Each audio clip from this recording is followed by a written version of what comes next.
सिद्धेभ्यः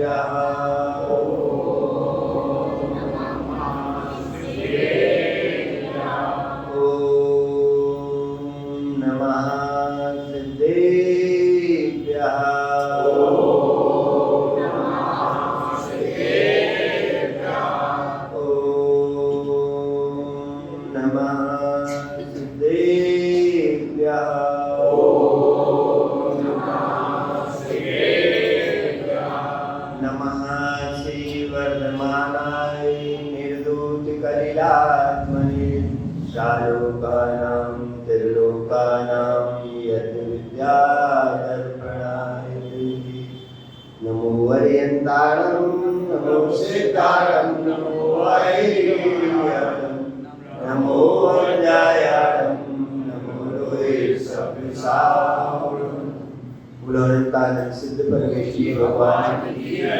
1008 श्री आदिनाथ भगवान की जय। 1008 श्री पार्श्वनाथ भगवान की जय। वर्तमान शासन नायक श्री महावीर भगवान की जय। परम पूज्य आचार्य भगवान विशुद्ध सागर महामुनिराज की जय। 3 कमलों कोटि मुनिराजों की जय। द्वादशांग जिनवाणी माता की जय। बोल मुनि श्री योग्य सागर जी महाराज की मुनि संघ की हम सभी भगवान महावीर स्वामी के शासन काल में विराजित आचार्य भगवान विशुद्ध सागर जी के रत्नात्रय की छांव में बैठकर मां जिनवाणी का रसपान कर रहे हैं। यही मां जिनवाणी का रसपान हमें उत्तम सुख को दिलाने वाला है। एक दानव पूजा मोक्षम अवैधम्बे ना सावय तीर्ण बिना झाणम झाण मुखम जाय धम्मे तम बिना साहबु। यानी दान करना, पूजा करना ये तो श्रावक का मुख्य धर्म है, और ध्यान करना, अध्ययन करना ये मुनियों का मुख्य धर्म है। जैसे जीव अपने घर से निकलकर अपने घर की सीढ़ियों से उतरकर और मंदिर की सीढ़ियों पर चढ़ता है तो उसको धर्म ध्यान कहते हैं। मंदिर की सीढ़ियों पर चढ़ता है उसको धर्म ध्यान कहते हैं। बुद्धि पूर्वक ऐसे जीव शुभ कर्म और अशुभ कर्म को छोड़कर, दोनों अशुभ कर्म को छोड़कर शुद्ध उपयोग करता है, उसको शुद्ध उपयोग होता है। दोनों क्रियाओं को छोड़ना शुद्ध उपयोग है। एक गाथा लिखी है आचार्य भगवान ने परीक्षा मुक्त सूत्र में, एकस्मिन् द्रव्ये क्रम भावे परिणाम पर्याया आत्मनि हर्ष विषाद बल।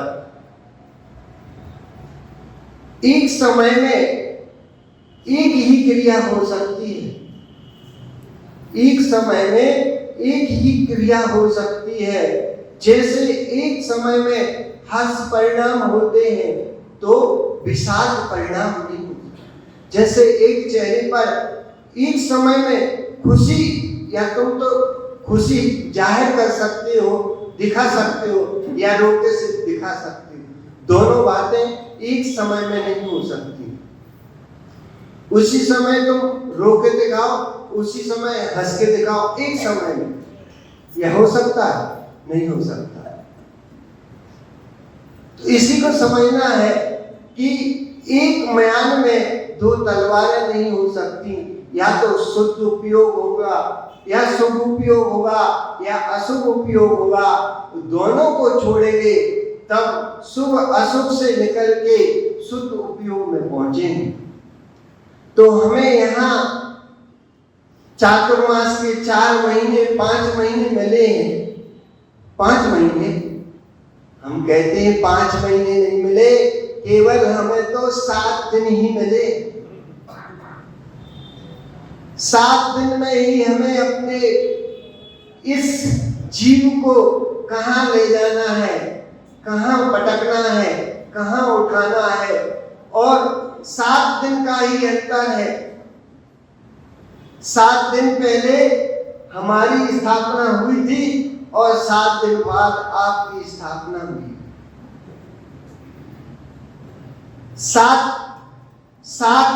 14 राजू प्रमाण हमें क्षेत्र मिला है।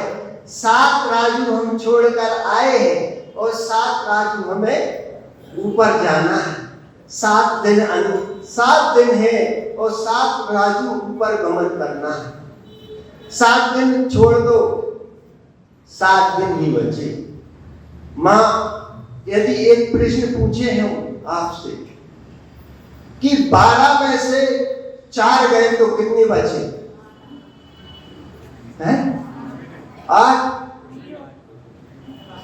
अरे 12 में से 4 गए तो ये जैन गणित है, इसमें से 4 चले गए तो कुछ भी नहीं बचा। 12 में से 4 गए तो कुछ भी नहीं बचा। वो कहो कैसे महाराज, ये कैसा गणित है? ये जैन सिद्धांत है। जैन आचार्यों ने ऐसे ऐसे पूर्ण रहस्य भरे पड़े हैं कि तुम गणित लगा नहीं सकती। किसी से पूछोगे तो कहेगा महाराज जी यदि प्लस में से गए तो माइनस के बचेंगे और माइनस में से गए तो प्लस के बचेंगे। यहाँ तो माइनस ही माइनस है। यदि 4 महीने चले गए 12 में से तो कुछ भी नहीं बचा। वो कैसे? यदि 4 महीने बरसात के हैं और बरसात 4 महीने नहीं बरसी तो किसान के खेतों में कुछ भी नहीं हो सकता। जब किसान के खेतों में नहीं होगा तो तुम्हारे घर में कहां से आएगा? और 12 महीने तुम्हें मिलते हैं, 4 महीने धर्म ध्यान के लिए मिलते हैं। यदि तुमने 4 महीने धर्म ध्यान नहीं किया तो कुछ भी नहीं मिलेगा। 8 महीने पहले के श्रावक टोपी वालों से पूछो कि इनका जीवन कैसे निकलता था। आज तुम्हारे चेहरे तो कोमल आ रहे हैं, तुझके से दिख रहे हैं, लेकिन ये 80 साल में भी ऐसे लग रहे हैं जैसे युवा हैं। इसका कारण तो जानो, इनको पहचानो कि इनके 12 घंटे होते थे, 24 घंटे होते थे दिन रात के, तो इनके विभाजन करके चलते थे कि 8 घंटा हम धर्म ध्यान करेंगे, 8 घंटा हम पुरुषार्थ करेंगे, काम धंधे करेंगे और 8 घंटे हम आराम से विश्राम करेंगे। तब जी इनके चेहरे ऐसे। आजकल तो पता ही नहीं चलता सुबह कब हुई शाम कब हो गई। भैया जी खाना खाने भी घर में नहीं आए, दुकान पे ही खा लिया। अब बताओ उनके कैसे समय का पता चलेगा? तो हमें 4 महीने मिले हैं, कम से कम माँ ऐसे कर लो कि 12 महीने 8 महीने तुम अपने लिए दे दो, 4 महीने इस आत्मा के लिए दे दो। 4 महीने में भी कितने दिन आ पाओगे हमारे बीच में, कितने दिन बैठ पाओगे? नहीं लगता कि 4 घंटे भी तुम यहां निकाल लो। एक बात और कहते हैं आचार्य भगवान कि अन्य क्षेत्रे कृतं पापम धर्म क्षेत्रे विनश्यति और धर्म क्षेत्रे कृतं पापम बज्जितो। हम कहते अन्न लिंगे कृतं पापम, अन्न लिंगे कृतं पापम मनुष्य लिंगे विनश्यति और मनुष्य लिंगे कृतं पापम बज्जितो भविष्य। अन्य क्षेत्र में किया गया पाप तुम धर्म क्षेत्र में आकर उसका प्रायश्चित कर लोगे तो वो समाप्त हो जाएगा।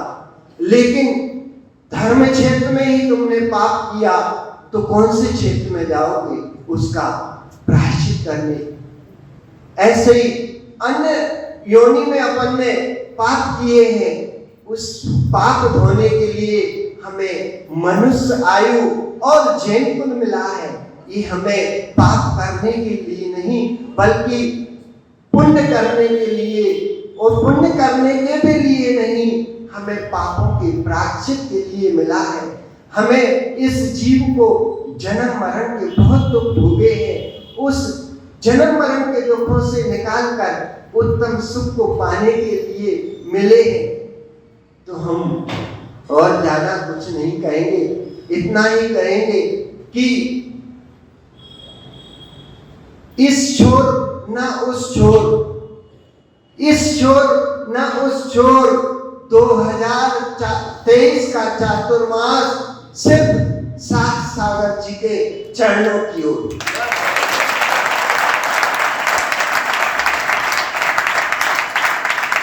इतना कर लो बस तुम्हारा काम हो जाएगा।